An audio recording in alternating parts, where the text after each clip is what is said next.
Bom, boa noite. Meu nome é Douglas Pereira. É um prazer estar aqui com vocês hoje em mais um encontro, né? Aqui da Academia de Psicanálise, Diálogos Contemporâneos, né? O curso de atualização, em que hoje vamos discutir, né? Um artigo super interessante escrito pela Marina Ribeiro, professora aqui, livre-docente do IPUSP, e o Davi Berciano Flores, doutorando também do IPUSP. E é um artigo que é muito interessante para a gente poder pensar sobre o Bion, sobre a prática clínica, né? Então, o nome do artigo, vou tentar falar sem cravar a língua. Cumulonimbus, um continente para a complexidade.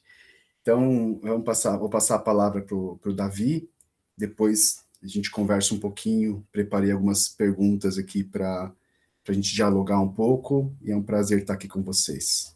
A palavra é sua, Davi. Obrigado, Douglas. Boa noite para vocês. Obrigado pela apresentação. Queria agradecer a Marina, que é coautora do texto, orientadora da USP, né, e quem nos convidou também para discutirmos, conversarmos e trocarmos experiências de escrita por aqui. O artigo, né, enfim, o que me ocorreu pensando, né, no nosso trabalho, nesse curso, né, nessa formação, nessa extensão, me ocorreu que seria interessante não só apresentar o artigo, a ideia do artigo, mas um pouco do background dele, né? Então, da onde ele vem ou por que ele se construiu dessa maneira, né? Primeiro, porque o artigo, evidentemente, pode ser lido também, né? E foi lido pela turma, mas também porque acredito que seja um artigo que carece de uma boa introdução para não ficar muito hermético e, né, assim, muito e por vezes talvez um pouco indigesto até, né? Então eu vou fazer isso. Vou apresentar uma introdução sobre ele e aí depois conto do que ele mesmo se trata, né? E acho que para começar a introdução preciso dizer que a minha tese, né? E esse artigo é um pedaço dela, é um pedaço do capítulo dessa tese, é uma tese sobre a noção de espacialidade, né? Ou seja, as concepções de espaço dentro do pensamento psicanalítico, e claro que nesse sentido eu me dedico mais ao pensamento do Bion, né? Então, vou fazer uma introdução antes de chegar no Bion para a gente, de algum modo, se quisermos, podemos reler o artigo e talvez entendê-lo também de uma outra maneira e podemos alcançá-lo já desse encontro de uma outra forma. Vou dividir, né, compartilhar com vocês alguns slides. Eu organizei slides mais como uma orientação visual, até porque, para falar de espaço, inevitavelmente a gente precisa de imagens, né? Eu acho que essa é um tanto, né? Isso é um tanto que eu estou para contar para vocês, assim, né? Dos esboços psicanalíticos, né? Que foram desenhando as noções de espaço no curso da história da psicanálise e como a gente chega então à ideia de cumulonimbus, né? Cumulonimbus, como vocês veem na própria imagem, é um tipo de nuvem, né? Uma nuvem supercarregada, né, de partículas né, num acumulado, né, às vésperas de uma tempestade, né? Então, são partículas aguardando ou à beira de uma precipitação, né? São, né, como todas as nuvens, formas um tanto amorfas, né, que podem plasticamente se desdobrar de inúmeras maneiras e que podem surgir e se desvanecer também numa rapidez impressionante, né? Então, o nome do artigo é Cumulonimbus, um continente para a complexidade. E meu trabalho aqui, em primeiro lugar, vai ser apresentar como a complexidade nasce né, de um traço, né? E ela se desdobra naquilo que o Bion apresenta como uma possibilidade de pensarmos a noção de espaço. Então, para começo de conversa, né, todos nós conhecemos mais, dentro da psicanálise, o pensamento freudiano, né? E mais especificamente a metapsicologia freudiana, ou seja, como Freud desenha, né, ou esboça intuitivamente o que seria o espaço psíquico, né? Metapsicologia, a própria ideia de metapsicologia vem da concepção de metafísica dentro do Kant, ou seja, aquilo que eu não encontro objetivamente, eu posso deduzir imaginariamente, né? De modo que eu posso, pelo fenômeno clínico, desdobrar o que é que será que existe dentro da mente, né?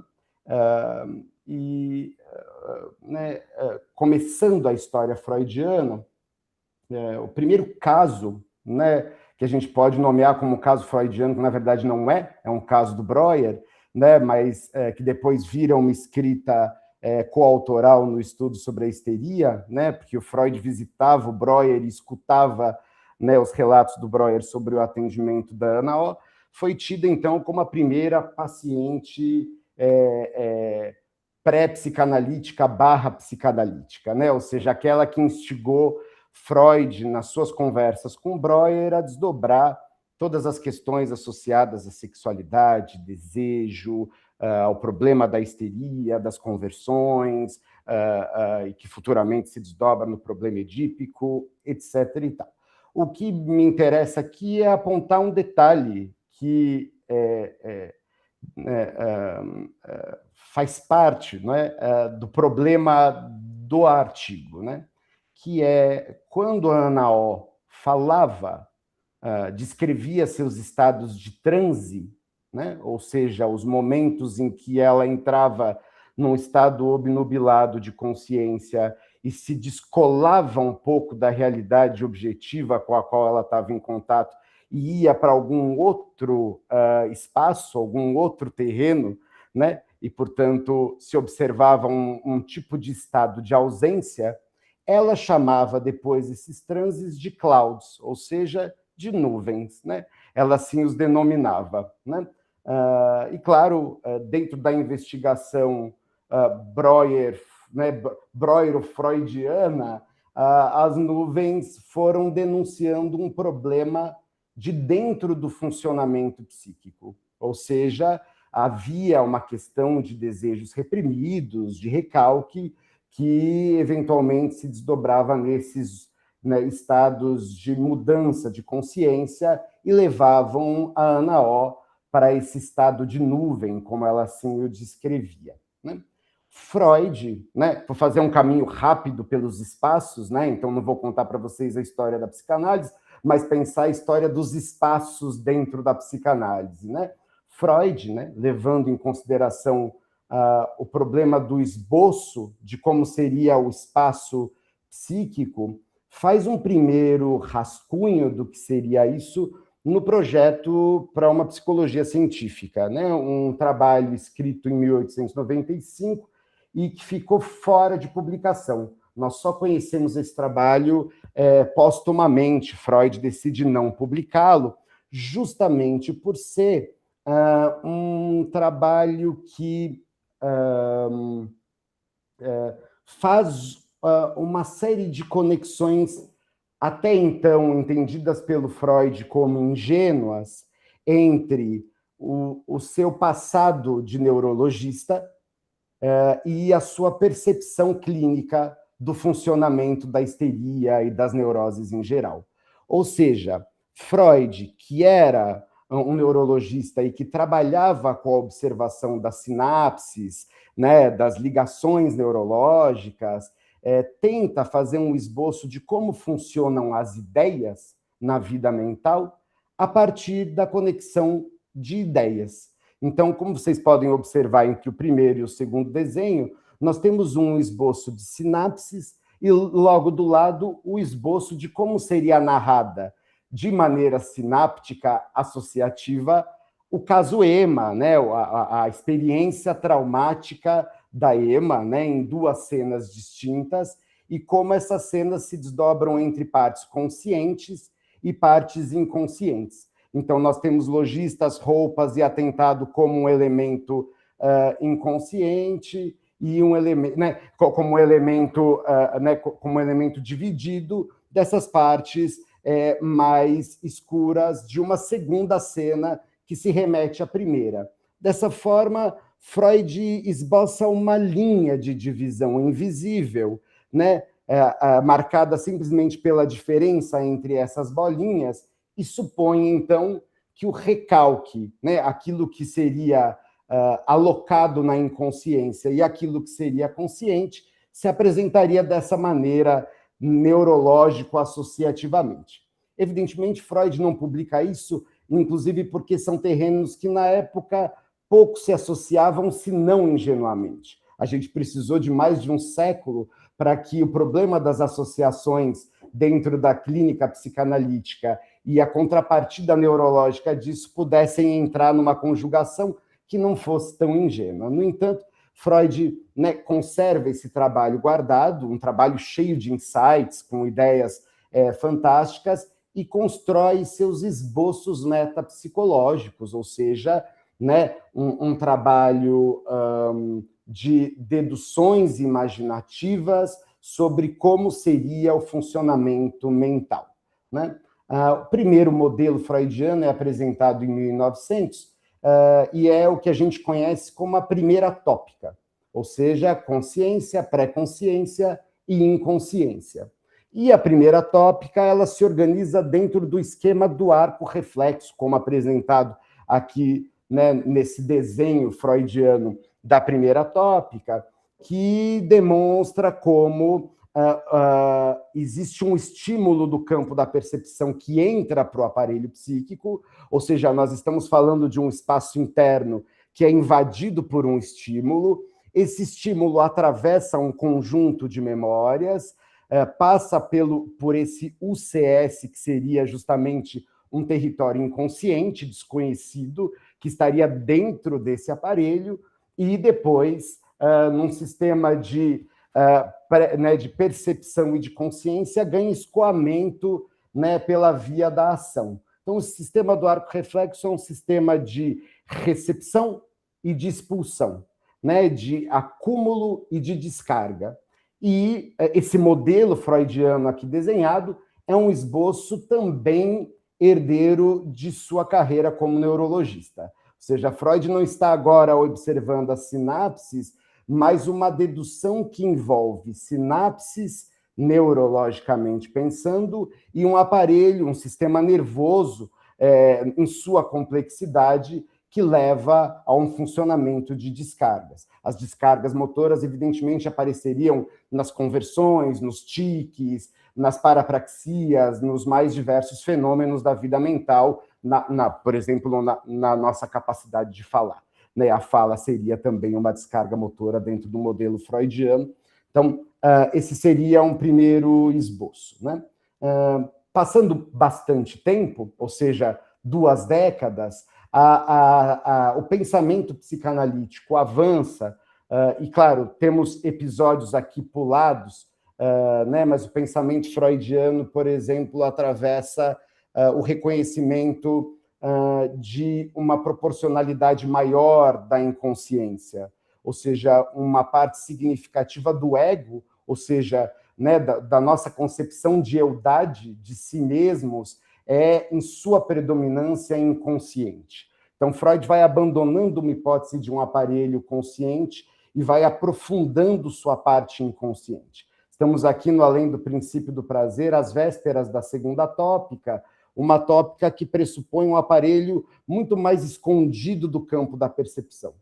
Aqui a gente pode entender que existe uma interioridade desconhecida que se expande dentro da teoria freudiana, né? Teoria da angústia aponta que existe uma interioridade, ou seja, que existe um disparate da angústia e um processamento do recalque fora do campo da percepção. Existe um amor, inclusive, voltado para o próprio eu, fora do campo da percepção. Existem sentimentos de culpa fora do campo da nossa percepção-consciência. Então, Freud esboça um aparelho cada vez maior, interno e desconhecido, né?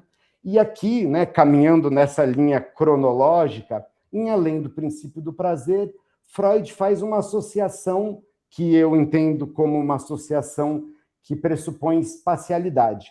Ele pensa no aparelho de percepção-consciência, ou seja, o aparelho de entrada do arco reflexo, onde os estímulos invadem esse aparelho, como, nas palavras do Freud, uma vesícula indiferenciada de substância excitável. Pois bem, né, no nosso entendimento, né, assim, né, da pesquisa, né, inclusive da tese, Freud encontra uma metáfora para pensar no funcionamento da vida mental que indica algo em movimento, né? Ou seja, algo que se aproxima da vida, no sentido mais biológico e orgânico. Ou seja, abandona-se um sistema neurológico, um aparelho elétrico, né, um aparelho físico com acúmulos e descargas, e Freud começa a pensar num organismo. Uma vesícula é um primeiro esboço de um organismo em contato com uma exterioridade, né? E aí, claro, aqui temos um esboço do que seria uma vesícula, que é justamente algo que tem barreiras que protegem contra estímulos, mas que permite a entrada de estímulos em alguns pontos, e que pressupõe uma dinâmica, ou seja, é viva, se movimenta, se readequa, se fecha e se abre, ou seja, estamos pensando aqui num modelo, digamos assim, mais robusto e mais complexo do funcionamento mental e da espacialidade. Caminhando um pouco mais adiante, no Mal-Estar na Civilização, em 1930, Freud, que era fanático por Roma, visitou Roma, acredito que 6 ou 7 vezes no curso de sua vida, não só visitou o Moisés de Michelangelo, mas também visitou a topografia romana, se inspira na topografia romana para pensar numa outra faceta da vida mental, né? A topografia, então, ou seja, a forma como Roma é organizada, nos faz observar a arqueologia, ou seja, o passado da cidade, em comunicação e comunhão com o contemporâneo da cidade. E dessa forma, Freud, que era fanático pela topografia, descreve nas suas comunicações com Fliess, inclusive, o quanto ele ficava fascinado observando a topografia romana por horas e horas, o quanto essa topografia o faz pensar no aparelho mental, né? E um aparelho no qual as memórias e a experiência presente, ou seja, o campo da percepção e aquilo que nós já vivemos está guardado dentro de nós, está em interação, de algum modo, né? Ou de muitos modos, né? Digamos assim. Essa ideia existe há muito tempo, desde as lembranças encobridoras e de toda a descoberta da psicanálise. O que nos interessa aqui é pensar o quanto saímos de um esquema neurológico, fomos para um esquema do sistema nervoso de uma maneira mais ampla, e estamos depois diante de uma vesícula em movimento, e agora, subitamente, se apresenta uma cidade. Tudo isso são modelos muito distintos para tentar alcançar de vértices diferentes, ou de perspectivas diferentes, ou a partir de geometrias e dinâmicas diferentes, um sistema cuja complexidade é difícil de alcançar. Caminhando em direção a essa complexidade, em 1933, Freud reapresenta a segunda tópica em contato com a primeira tópica. Então, estamos no caminho da complexidade. O sistema do arco reflexo, consciência, pré-consciência e inconsciência, se reapresenta aqui sobredeterminado a uma segunda ideia, né? E nessa segunda ideia nós temos eu, id e supereu, né? Não vou entrar nos meandros e detalhes metapsicológicos do que cada instância aqui quer dizer. Faço apenas alguns apontamentos para pensarmos no caminho de expansão e complexificação da ideia de espacialidade dentro do pensamento psicanalítico. Aqui temos, então, uma sobredeterminação de dois sistemas. Um sistema descoberto em 1900, outro apresentado em 1923, se não me falha a memória, ou 21, a minha memória sempre falha nesse começo de década, né, da terceira década do século passado. Mas essa sobredeterminação coloca a história de uma primeira infância com o funcionamento defensivo de um aparelho psíquico, né? E temos o sistema de percepção-consciência em contato com o mundo externo, que nessa altura do campeonato, dentro do pensamento freudiano, não é concebido como algo, como um território alheio à vida mental. O mundo externo é um território mental, ou seja, ele é um território estrangeiro externo, diferente de um território estrangeiro interno, para onde vão partes de nós que nós não conhecemos. Nesse sentido, Freud está pensando na realidade não mais como algo diferenciado do ego, mas algo que é também interferido objetivamente pelas dinâmicas do ego com as outras instâncias. Então, o mundo externo, ele também sofre as consequências dos nossos impulsos, das nossas censuras, das nossas culpas, né? Dentro desse aparelho, Freud, como vocês podem observar, ainda desenha um invólucro. Temos aqui a inspiração num ovo com um disco germinativo, que seria o aparelho de percepção-consciência, e uma parte aberta embaixo desse ovo, que seria o contato com o corpo, com o soma, né? Um princípio da ideia de psicossomática emprestado do Georg Grodeck, né? Freud empresta o termo id do Grodeck. Grodeck publica um trabalho sobre isso, o id que estaria associado ao corpo e às experiências somáticas, e Freud empresta esse termo. Vemos um aparelho se complexificando ainda mais, certo? Então, ele se complexifica, mas ainda assim, como vocês podem observar nessa imagem, temos uma continência. Ele é fechado.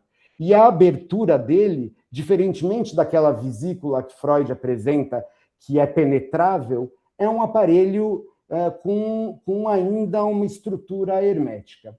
No entanto, da dinâmica, né, da vesícula para esse aparelho, no mesmo trabalho da dissecção da personalidade psíquica, Freud faz uma segunda metáfora para pensar nos terrenos mentais, que são as paisagens. Freud, além da topografia romana, caminhava em suas férias pelos Alpes e vales austríacos, né, e europeus de uma maneira geral. E começa a pensar na vida mental aqui como uma separação de vales, montanhas, onde as pessoas habitam, áreas menos habitadas, florestas. E no meio do texto de secção da personalidade psíquica, Freud diz, olha, quando nós olhamos de longe para uma paisagem, ela parece dividida.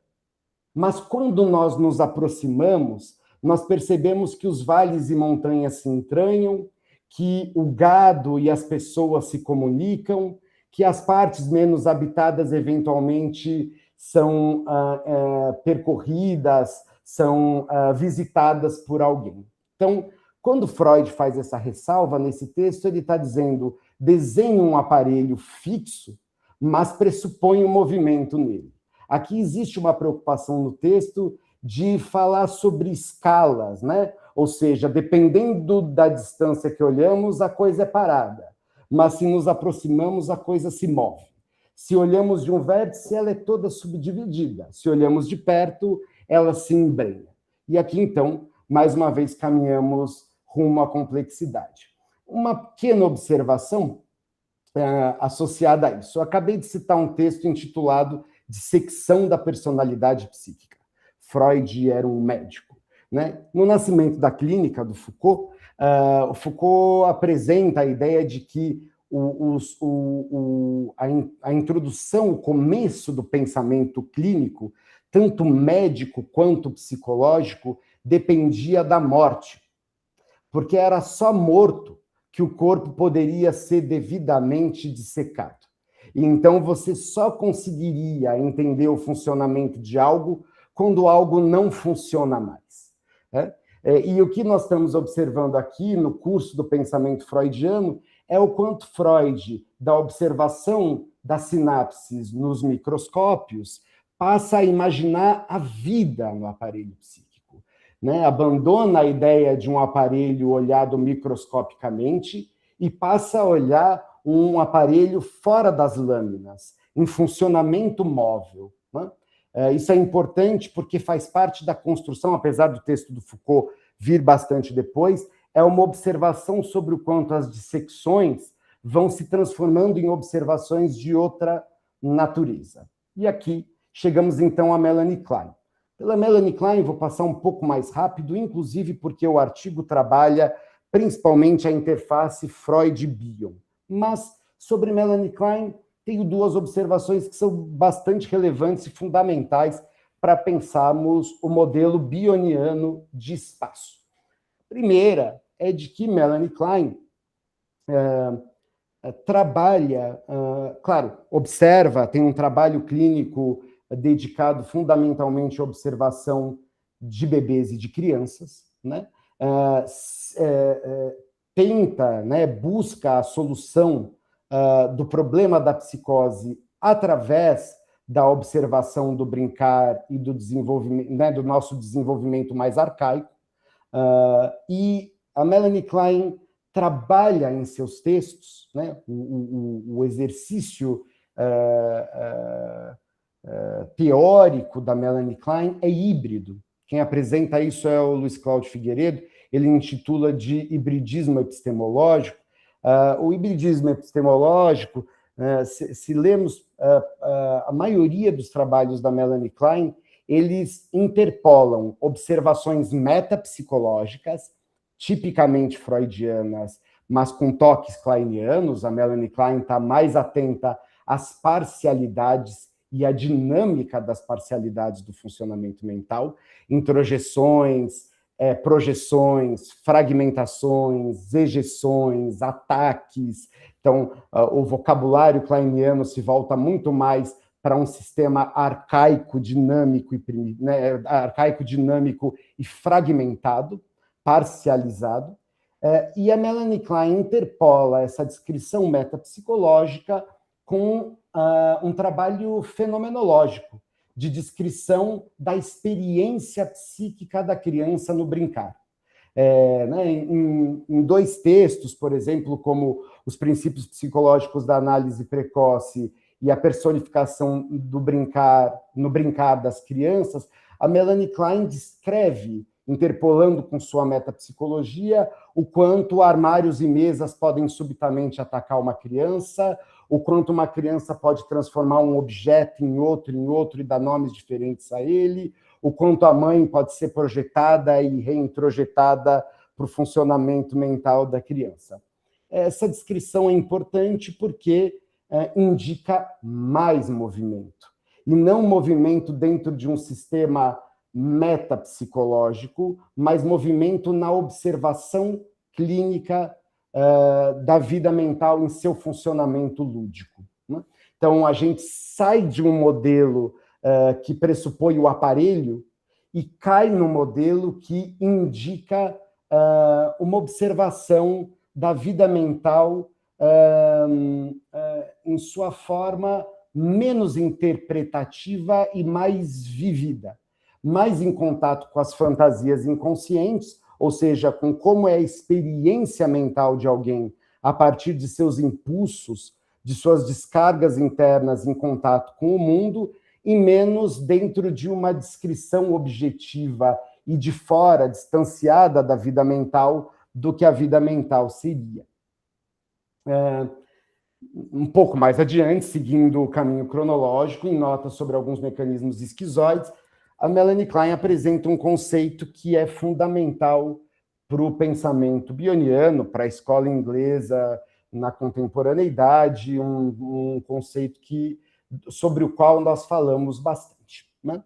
A identificação projetiva seria, para Melanie Klein, uma defesa, né? Ou seja, ela é uma fantasia, ou seja, ela não tem um estatuto de deslocamento objetivo, mas uma fantasia de que uma parte do self é ejetada e colocada fora da experiência de si mesmo.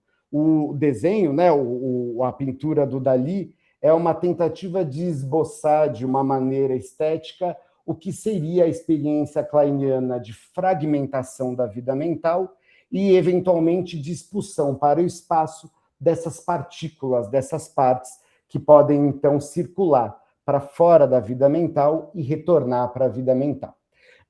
O trabalho dentro do pensamento kleiniano é predominantemente voltado à contratransferência, ou seja, ao que o analista sente, vive, experiencia dentro da clínica e como ele, claro, pode trabalhar né, em sua análise essa experiência. Mas é dentro da clínica, dentro da experiência do bebê e dos nossos analisandos, que essa defesa acontece, ou seja, que o self elimina partes de si, indesejáveis, partes intoleráveis, partes destrutivas e disruptivas, numa busca justamente por manutenção de sua estabilidade, de sua mínima, enfim, né, homeostase. Chegando em Wilfred Bion, né? Wilfred Bion, a Marina que é boa de contar a parte mais biográfica, mas Wilfred Bion fez análise com Melanie Klein, publica todos os seus textos da década de 50 com o idioma predominantemente kleiniano, vem dessa escola, trabalha a noção de identificação projetiva, mas desde o princípio empresta ao conceito nuances de suas observações clínicas voltadas fundamentalmente ao pensamento, ao funcionamento da parte psicótica da personalidade. Esse é o trabalho clínico predominante do Bion na década de 50. Né? Dentro da clínica bioniana, o conceito de identificação projetiva, ou seja, a ideia de que através de uma fantasia inconsciente, nós podemos ejetar partes de nós para fora de nós, deixa de ser um funcionamento meramente defensivo e passa a ser entendido como uma forma de comunicação.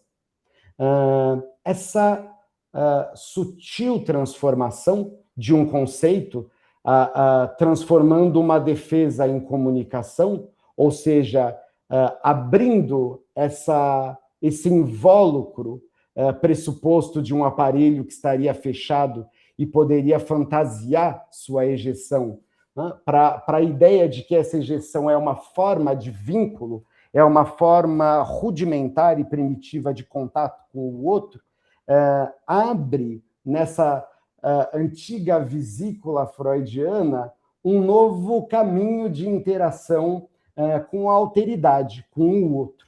E assim nós temos um nascimento, ou um dos nascimentos, se assim pudermos dizer, para ficarmos no terreno da complexidade, da intersubjetividade. Né? Ou seja, a partir do momento que uma defesa se torna comunicação, nossa observação clínica das defesas precisa ser reavaliada, revisitada e repensada. Né? Um outro desdobramento importante dentro do pensamento do Bion é a ideia de que se nós todos temos como um dos mecanismos a identificação projetiva, um dos mecanismos de defesa, que ela é uma forma de comunicação.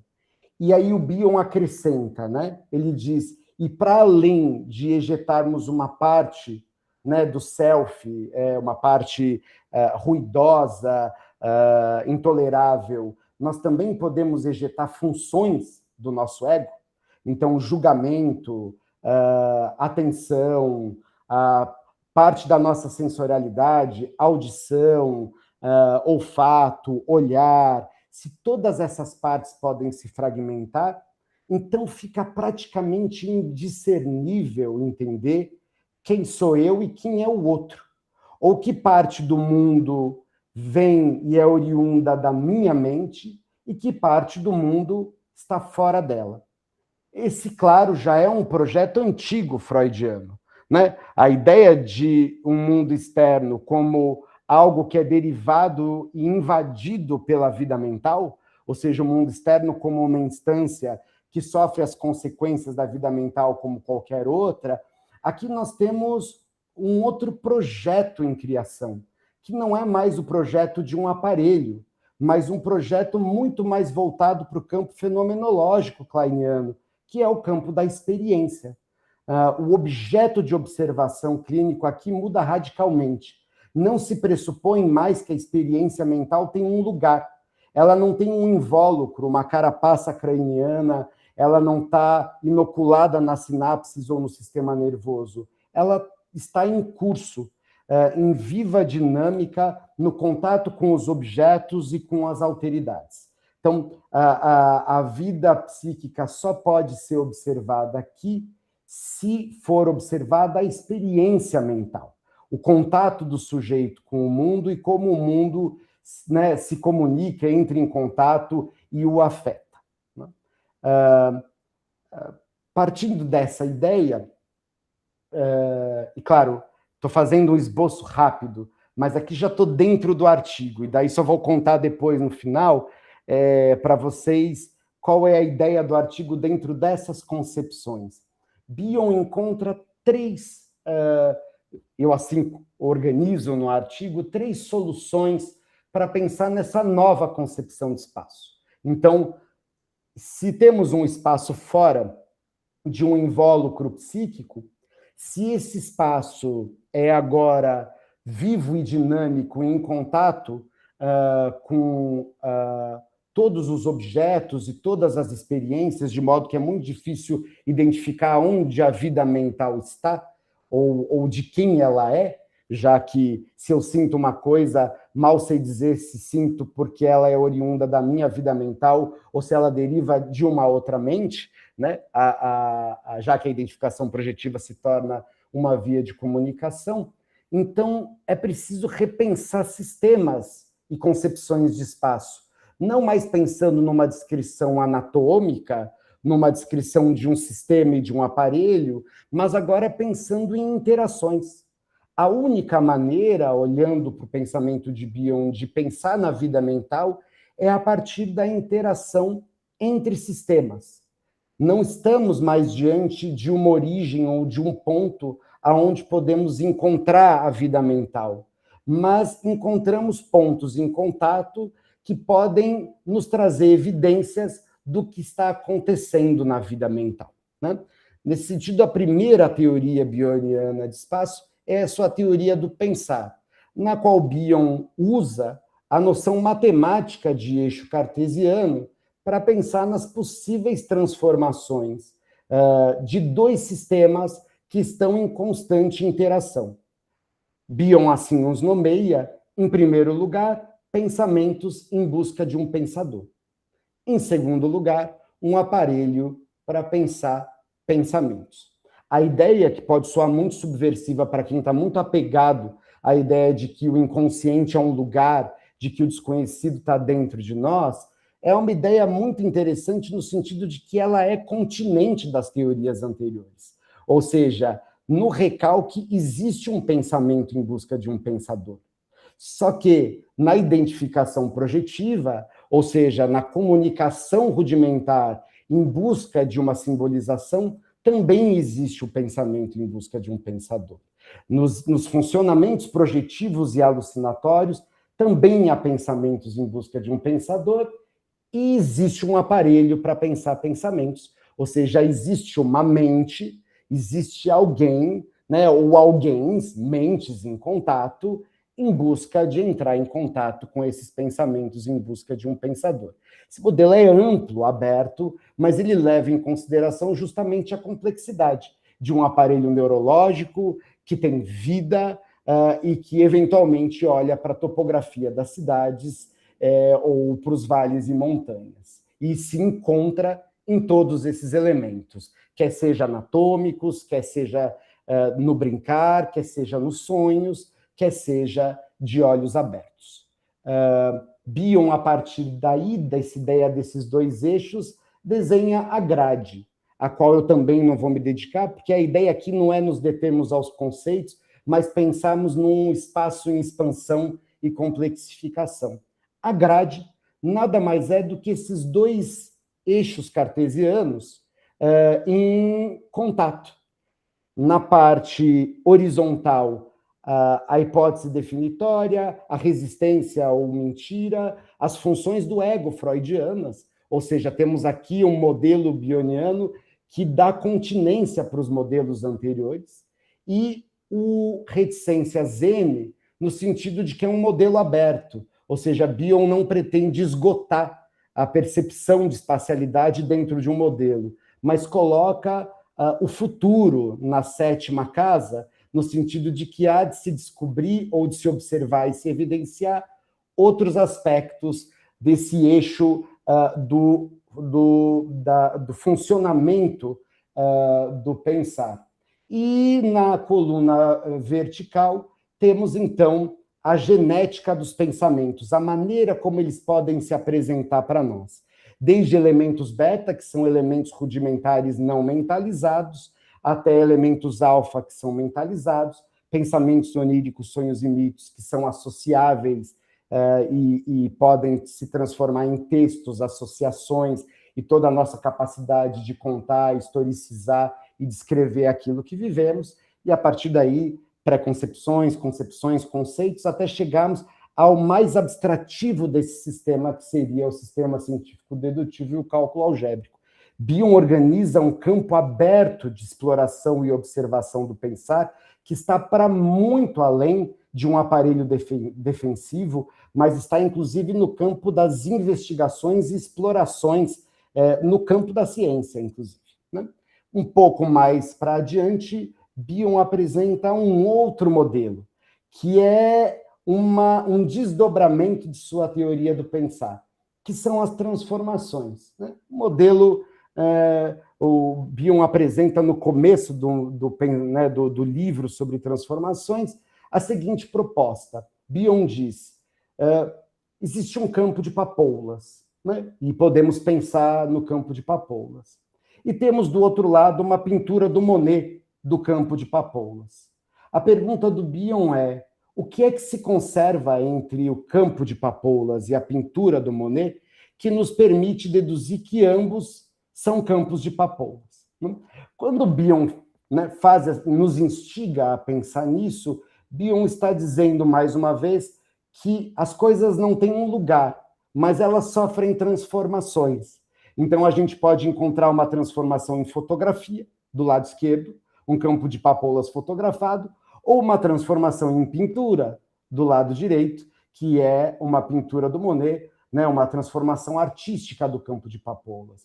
Mas o campo de papoulas em si, a gente nunca conhece.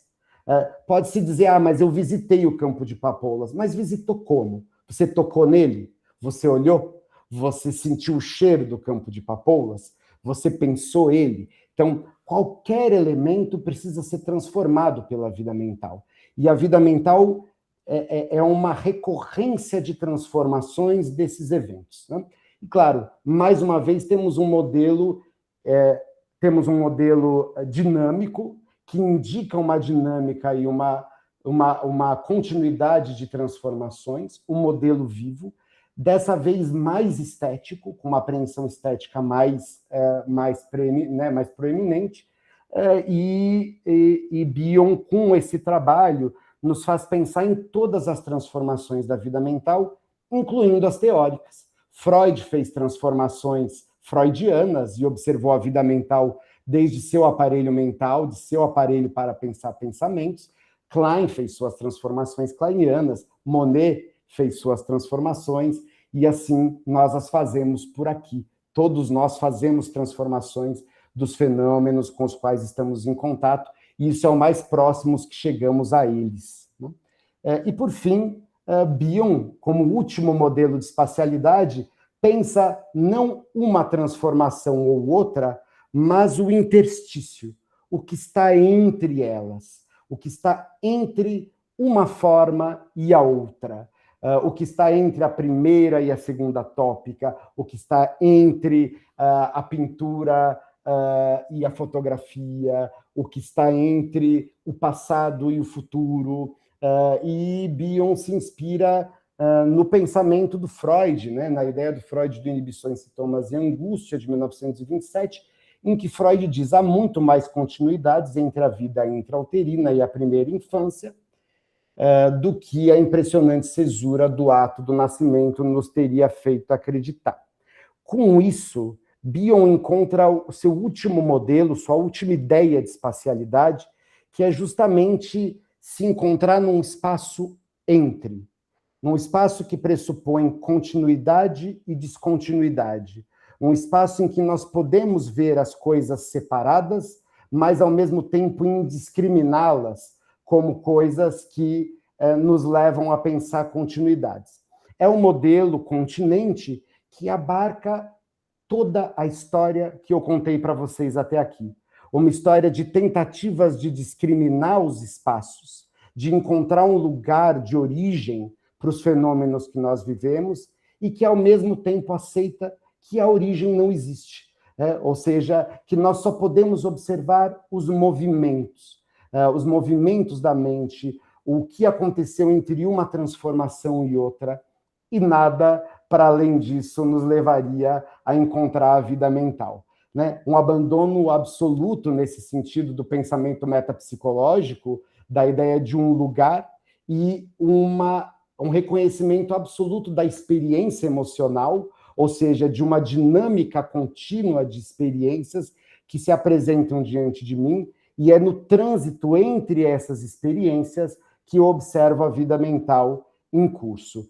Né? A frase clássica do Bion nesse trabalho é investigar a cesura, não o analista não o analisando, não o inconsciente não o consciente, não a sanidade não a insanidade, mas a cesura, o vínculo, a sinapse, a contratransferência, e aqui Bion inteligentemente coloca um hífen para fazer uma cesura entre transferência e contratransferência, como fenômenos que se dão simultaneamente, e o que é preciso observar é o que se dá entre a mente de analista e analisando, o humor transitivo e intransitivo.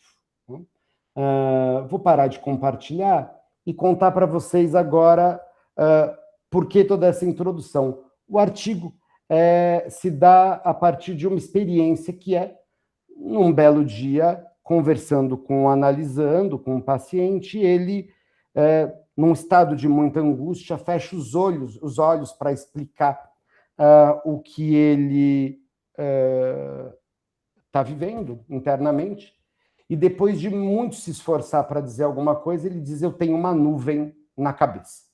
Né? A velha nuvem da Ana O se reapresenta, né, um século e tanto depois, transformada, né, assim, numa nova nuvem na mente de um analisando, e dessa vez dentro de um outro escopo teórico, dentro de uma outra perspectiva. E o meu curso de trabalho nesse artigo é de pensar nessa nuvem que me intriga, e eu saio dando risada, pensando, como assim, uma nuvem? Né? Acho um tanto cômica a experiência, e aos poucos vou me dando conta de que ela pode ser uma representação da minha própria vida mental. Então, o plot twist do artigo é que, em algum momento, estou eu deitado no divã, falando para o meu analista, acho que quem agora está com uma nuvem na cabeça sou eu. Né? E pensar nesse trânsito entre a nuvem que foi comunicada para mim numa experiência clínica e a nuvem da minha mente, que eu carrego depois para a minha própria experiência no divã, é uma experiência de pensar num terreno de complexidade, em que essa nuvem, de fato, não tem lugar. Ela é uma experiência reinterpretável a cada momento. Em primeiro lugar, eu concordo espontaneamente com analisando e digo, sei uma nuvem, sei o que é, como se eu soubesse, mesmo não sabendo. Logo depois, carrego a nuvem na minha mente por alguns dias, dando risada, achando engraçada a ideia de uma nuvem. E, subitamente, numa experiência de angústia, cito a nuvem como uma experiência emocional minha. Impossível identificar qual é o lugar dessa nuvem. A nuvem é a experiência mental em movimento. Ela é uma tentativa de nomear uma experiência complexa que segue em trânsito. No artigo eu busco explorar isso, principalmente no sentido de que, dentro dessa nova perspectiva, o laboratório do analista não é nem o microscópio do neurologista, nem a sala de análise. O laboratório do analista é a mente do analista. Ou seja, você pode encontrar, eventualmente, consequências, recorrências ou desdobramentos da tua vida mental no contato com o analisando, dentro e fora da sala de análise. Eventualmente, né, como eu descrevo no artigo, você pode de manhã, ao abrir o armário para pegar o pó do café para passar o café, lembrar de um analisando. Ou no meio da rua, né, diante de uma bifurcação, lembrar de outro analisando. Ou seja, suas experiências emocionais se fenomenalizam no espaço. E assim como Freud encontrou a vida mental da sua clínica na topografia romana ou nos Alpes austríacos, nós encontramos a nossa experiência emocional e a nossa vida mental esparramada e desdobrada no nosso contato com o mundo e com as nossas múltiplas e diversas transformações que nós fazemos da nossa apreensão dos espaços e dos desdobramentos que isso pode se dar para nós, enfim, das múltiplas possibilidades, quer seja de que a nuvem pode ser do analisando, pode ser só minha, mas, ao mesmo tempo, a nuvem é dos dois, e, ao mesmo tempo, que é uma nuvem, que não é nem minha, nem dele, mas alguma terceira coisa que ambos captamos em momentos diferentes e chamamos de nuvem. Tolerar essa complexidade, tolerar todas essas versões simultaneamente, é tolerar e dar continência para toda essa história do desenvolvimento das múltiplas concepções de espaço dentro do pensamento psicanalítico. Eu acho que é mais ou menos isso, né? Perfeito, Davi. Muito obrigado.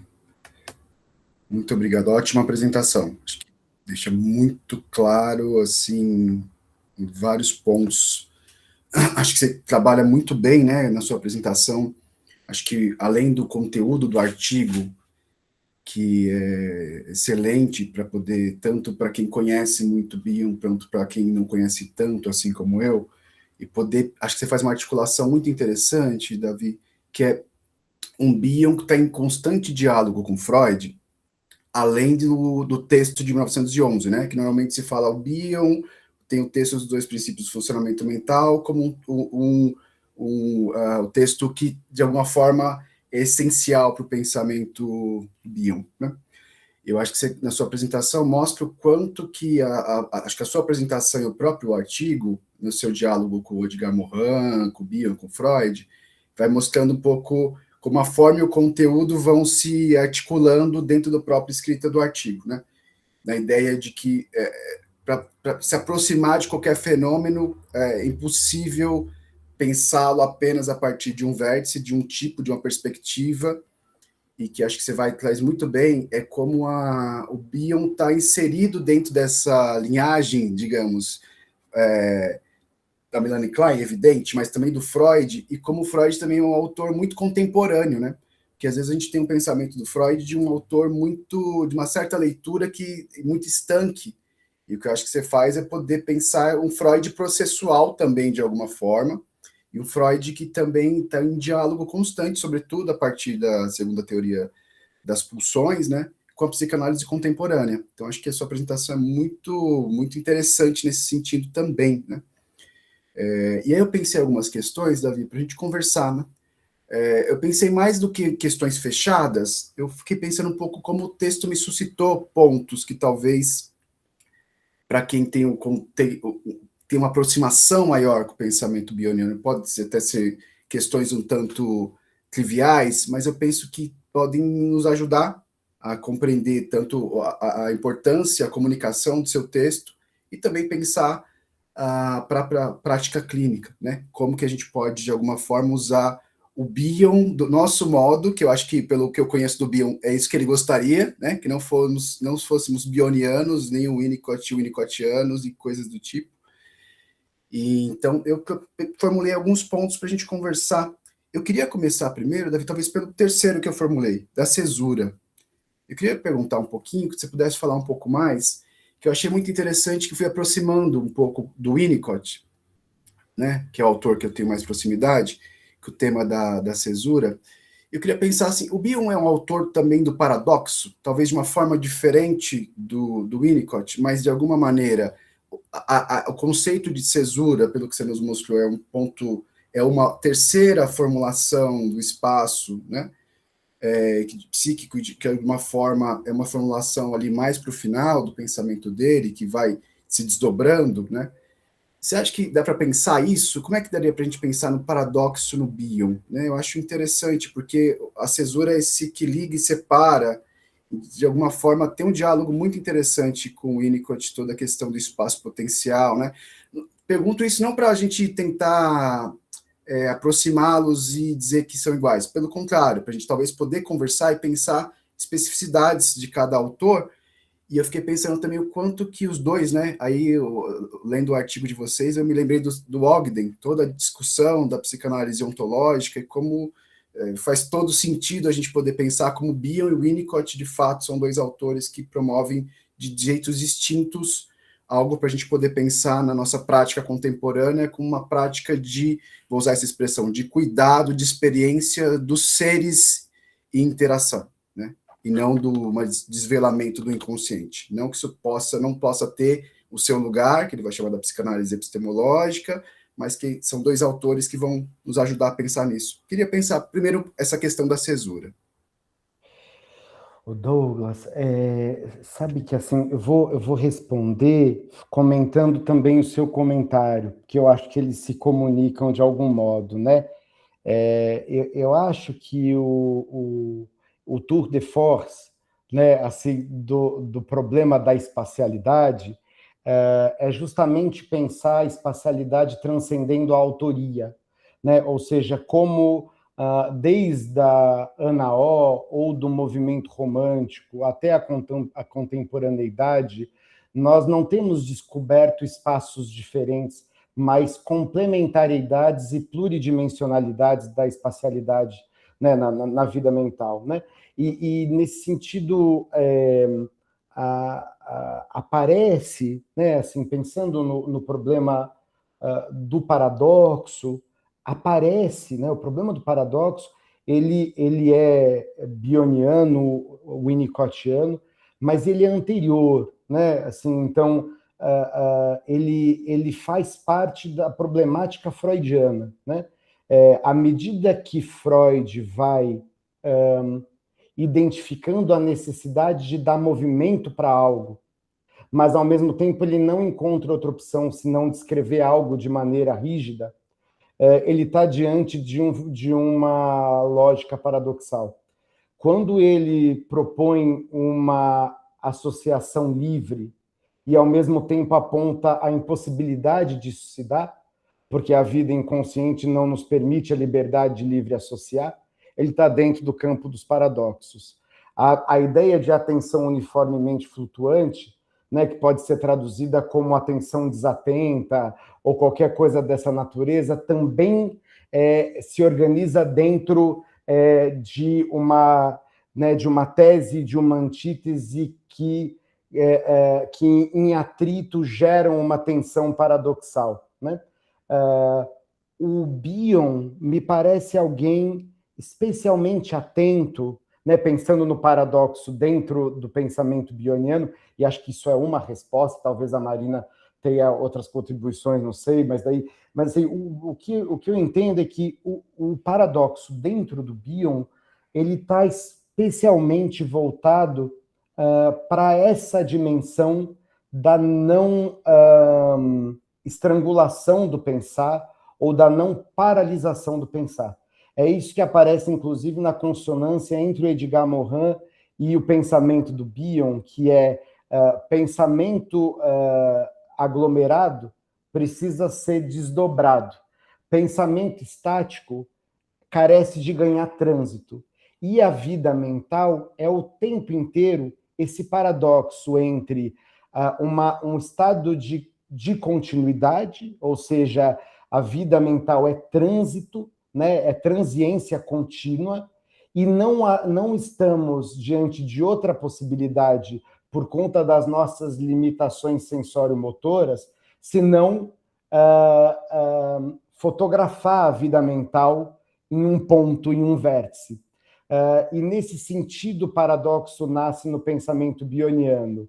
Ele nasce, por exemplo, da ideia de visão binocular, ou seja, de que, diante de uma mesma apreensão, pode-se ver figura ou fundo, e você pode, então, desdobrar duas dimensões dentro de uma mesma observação.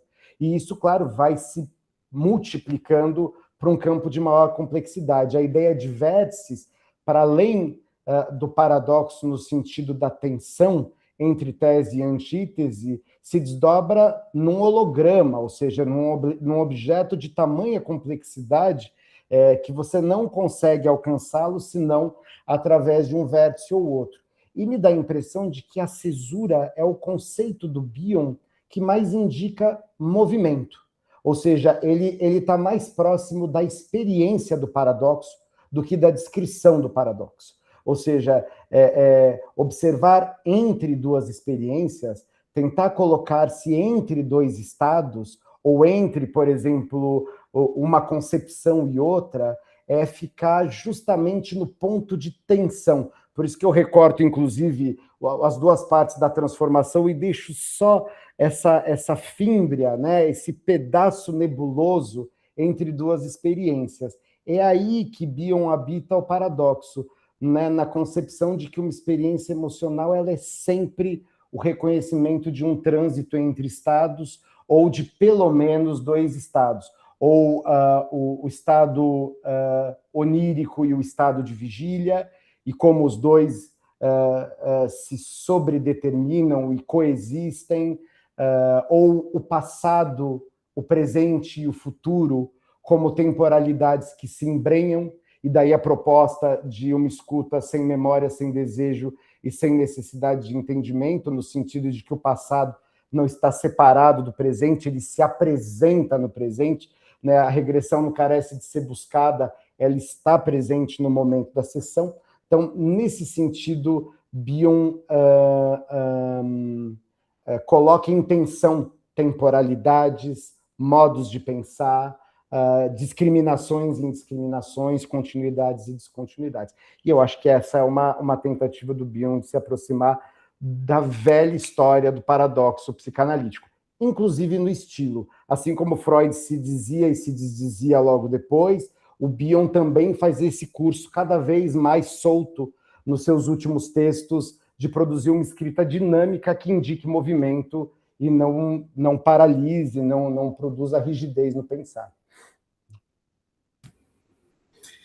Ele vai se tornando ele mesmo no próprio processo da escrita, né? No próprio processo quando digo se tornando ele mesmo, é cada vez vivendo essa própria experiência analítica e conseguindo encontrar um certo modo de comunicação muito singular, né? Muito pessoal, de alguma forma, apesar que a ideia de pessoal pode ser questionada do que se pensarmos nesse sentido, né? Aí, pensando nisso, Davi, tem uma outra questão que eu fiquei pensando, que é quando o tema da transferência. Talvez também possa ser uma questão muito simples, mais para quem é mais próximo do Bion, mas que eu fiquei pensando um pouco assim, também em diálogo um pouco com o Winnicott e com Freud.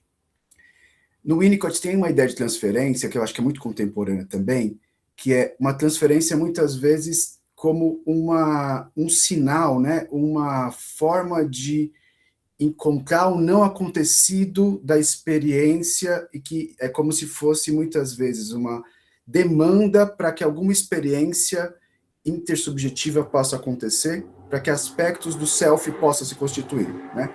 Então é como se fosse, não é a repetição, é uma faceta da transferência, mas a transferência, ela é sobretudo criação, ela é encontro criativo, ela é possibilidade da dupla se constituir, né?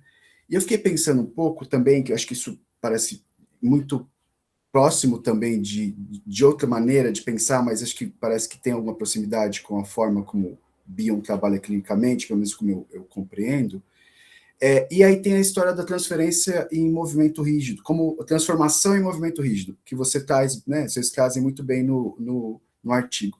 Então, eu queria pensar um pouquinho nessa, até como você diz ali, né, da contra-transferência, o hífen, né, que é até um questionamento sobre essa distinção entre transferência e contra-transferência, já, os fenômenos já não têm mais essa autoria questionada, mas eu queria pensar um pouco nisso, né, no tema talvez da transferência como essa possibilidade de criação, ou da contra-transferência. Estou usando esses termos, mas sabendo que se a gente pensar a partir do Bion, são questionáveis, né? Estou usando de uma forma um pouco mais simples para a gente poder pensar. Então, queria talvez pensar um pouquinho esse tema, né? Porque essa ideia da transformação em movimento rígido, a ideia da repetição do deslocamento, enquanto também ela pode ter essa dimensão criativa, né? Sim. A ideia de contratransferência por Bion, ela é bastante questionada muito rapidamente, justamente porque Bion ele é muito inquieto com um tipo de uso dos conceitos como se eles fossem boas ferramentas, quando na verdade levam a uma evasão da experiência emocional. Contra-transferência, né, de acordo com o Bion, contra-transferência, de acordo com o Bion, é uma experiência inconsciente, né? Essa seria a pressuposição de transferência propriamente dita, uma experiência que você não percebe que está se dando, né? Ou seja, algo mobilizado inconscientemente. E, portanto, falar da contratransferência seria se empossar de uma experiência que, na verdade, não é impossável, não é dominável, não é... Por isso que o Bion sai desse eixo da contratransferência como uma ferramenta e troca isso pela ideia de experiência emocional. Vai abandonando, inclusive, a ideia de consciência e inconsciência e procurando a ideia de finitude e de infinitude como uma outra forma de dimensionar a experiência mental para além dessa pressuposição de lugares. Então, contra hífen transferência, no sentido de não importa muito aonde eu aloco a experiência, mas o que está se dando na dupla. Só para concluir, a ideia de transferência em movimento rígido como análoga à transferência é a proposta do Bion de que transferência dentro do modelo freudiano, né, e ele diz isso, quer dizer, transferência em movimento rígido, transformação em movimento rígido é análoga ao pensamento freudiano de transferência, seria uma repetição, ou seja, uma forma, pensando matematicamente, que se reapresenta, e pensamos numa forma no seu sentido mais dinâmico e emocional, na vida presente, num encontro clínico. Mas Bion apresenta outras transformações que se dariam para além do movimento clássico transferencial freudiano, né? Dentre elas, pensando na parte criativa, uma das transformações é a transformação em ó. A transformação em ó, ou em ser, é justamente uma transformação que subverte a velha questão epistemológica na psicanálise. A transformação em ó estaria justamente fora do eixo cartesiano. Se você tem um aparelho para pensar pensamentos e pensamentos em busca de um pensador, lá no vértice de comunhão, de conexão entre esses dois eixos do plano cartesiano, tem um ponto zero de origem que é sempre inacessível, a não ser ontologicamente. Ou seja, a partir dessa perspectiva, analista e analisando estão diante de um incognoscível e vão trabalhar juntos em busca de desdobrar essa experiência, não mais no reconhecimento de um lugar ou de uma direção pressuposta, de lá para cá ou daqui para lá, mas duas mentes em trabalho, tentando traduzir, tentando desdobrar, tentando nomear e viver a experiência emocional da sessão. E acho que essa é a dinâmica, o elemento mais criativo do encontro proposto pelo Bion, né? O encontro clínico proposto por ele. Muito interessante, assim, Davi, porque acho que, né, o texto ele tem uma uma clareza, né? Ele tem uma clareza na apresentação dos conceitos, na escrita. Então, até hoje eu estava atendendo, estou no consultório, né?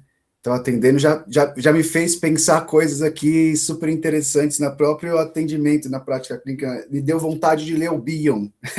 Então, eu acho que é um efeito super interessante que eu já queria falar para vocês, assim, né? Me deu vontade de falar, nossa, que interessantíssimo, assim, como tem papo e como tem, né? Podíamos ficar aqui horas conversando sobre o Bion e articulando com nossa prática, né? Então, é isso. Muito obrigado, gente. Acho que recomendo, assim, quem puder ler o artigo, é super interessante, né?